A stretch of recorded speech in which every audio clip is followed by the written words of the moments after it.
নিশ্চিত একটা আয়াত আছে সূরা তওবার 111 নম্বর আয়াত। কি বলা হয়েছে? ইন্নাল্লাহা হাশতারা মিনাল মুমিনিনা আনফুসাহুম ওয়া আমওয়ালাহুম বিআন্না লাহুমুল জান্নাহ। একদম স্পষ্ট আয়াত, এর মধ্যে কোনো আগে পাশে নাই, ইদিক উদিক নাই, ইধার উধার নাই, স্পষ্ট আয়াত। তুমি তোমার জীবনটা দাও, তুমি জান্নাতটা নিয়ে যাও। এখানে নামাজের কথা বলা আছে, রোজার কথা, কিসের কথা বলা আছে? জীবনের কথা বলা আছে। জানটা দিতে হবে, জান দিতে হবে আল্লাহর রাস্তায়। জানটা দেওয়া কিন্তু সোজা না, মালটা দেওয়াও সোজা না। মালের কথা বলেন না, মাল বের হবে না। কিন্তু আল্লাহ এই দুইটা জিনিসকে খুব পছন্দ করে।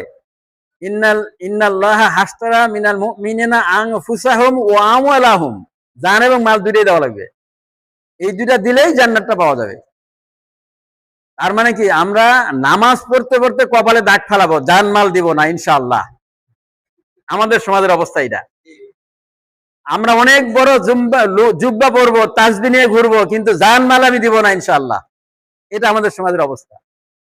এভাবে ইসলামের সমাজ গঠন হবে না। এভাবে কোরআনের আয়াতগুলো বাস্তবায়ন করা যাবে না। এভাবে কোরআনী মানুষ গঠন করা যাবে না। এভাবে সাহাবীদের উত্তরসূরি হওয়া যাবে না।